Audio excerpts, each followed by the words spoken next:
আমার সাথে যদি কথা বলতে চান, গৌরব করতে চান, তাহলে এই নাম্বারে ফোন দেন 018।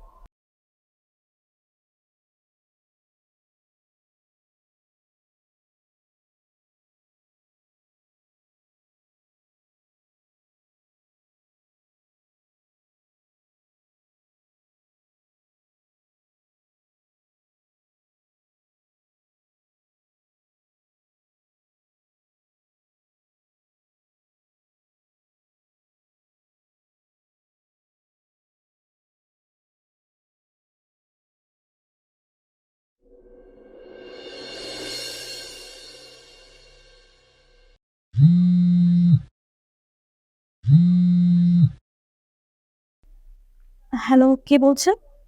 ম্যাডাম, আমিও বিক্ষুব্ধা। যার একটা কাগজ দিয়েছিলেন, কাগজে লেখা ছিল আপনার সাথে সময় কাটাইলে ফোন দিতাম। ম্যাডাম, আমি কখন আমু? আরে, এখন আমার হাজবেন্ড বাসায়। তুমি একটা কাজ করো, তুমি বিকেলবেলা আসো, আমি তোমাকে অ্যাড্রেসটা পাঠিয়ে দেবো। আচ্ছা ম্যাডাম, ঠিক আছে।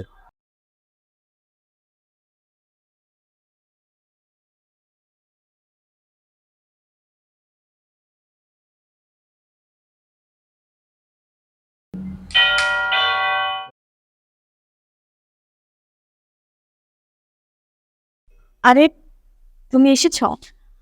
আমি তো তোমার অপেক্ষায় ছিলাম। আচ্ছা, তুমি আমাকে সময় দিতে পারবে তো? আরে ম্যাডাম, আমি তো সময় দেওয়ার জন্য আইছি। আমি বুঝতে পেরেছি যে তুমি আমাকে সময় দিতে পারবে। কতক্ষণ বাইরে দাঁড়াইতে হবো ম্যাডাম? ভিতরে চলি। এই, কি হচ্ছে এখানে? আর তুমি লোকজন এখানে কি করতেছো? এই, তুই কে? তুই আমার একই সাথে কি এখানে কি শুরু করছিস তুই? সাবিনা, উনি কে? ওনার সাথে তোর কি সম্পর্ক? রাশেদ তো, ও আসলে আমার বয়ফ্রেন্ড। কি বয়ফ্রেন্ড?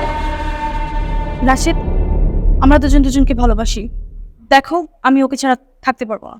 এইটা তুমি কি বলছো? তুমি একজন বিবাহিত মহিলা আর আমি তোমার হাজবেন্ড, আর ওকে বলছো তুমি তোমার বয়ফ্রেন্ড?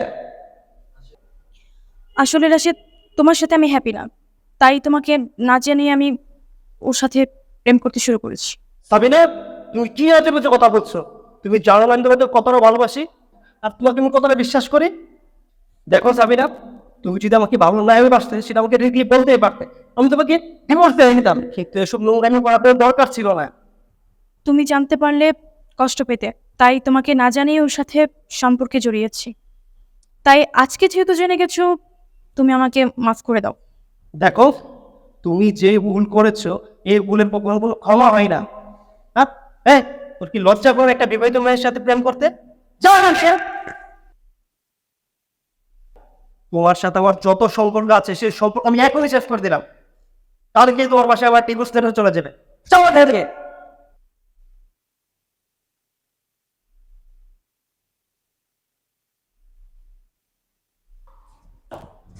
ম্যাডাম, আপনি আপনার হাজবেন্ডের ভিতরে বললেন কেন? আমি কি আপনার বয়ফ্রেন্ড? অনেক কথা, এটা তো জাস্ট ওকে দেখানোর জন্য বলেছি। ওকে দেখানোর জন্য কিছু না কিছু একটা বলতে হতো, তাই না? আর আপনার তো আমার ব্যাগ হ্যাপ দিন, এত বয়ফ্রেন্ড মারা গেলে। তুই তো কথা বলছিস কেন? চুপ থাকবি? আর তুই কিভাবে ভাবলি যে তোর মতো সামান্য একটা ভিক্ষুক এসেছে আমি সময় কাটাবো? আমার হাজব্যান্ডের কাছ থেকে আমার ডিভোর্সের দরকার ছিল, আমি ডিভোর্স পেয়ে গেছি। তো এখন কানের কাছে জ্ঞান জ্ঞান না করে যা, তো এখান থেকে যা। ম্যাডাম, আপনারটা আরে, আমারটা আমি পাই দেয়, আমারটা আমার দেয়। এই, তোর এত বড় সাহস, তুই আমার স্ত্রীকে হাত দেস? আজকে তোকে আমি মেরে ফেলবো। ভাই, আপনি পাগল হয়েছেন? আপনার স্ত্রী আপনার ধোকা দিচ্ছে, আর আপনি এখন আপনি স্ত্রী পাবেতেন। ও তোকে বলছে না যে ও তোর সাথে কিছু করতে চায় না? তারপরে তুই ওকে কেন জবরদস্তি করতেছস? দেখ, তুই এখান থেকে চলে যা, আর না আমি কিন্তু তোকে পুলিশে ধরে দিতে বাধ্য হবো। যা এখান থেকে। ম্যাডাম, কাজটা কিন্তু আমরা ভালো করলাম না, আপনি আমি দেখে নিন। এই, যা এখান থেকে, যা। আহ, রাশেদ, তুমি এখানে? হ্যাঁ, আমি উপরে সিঁড়িতে দাঁড়িয়ে তোমাদের সব কথা শুনেছি।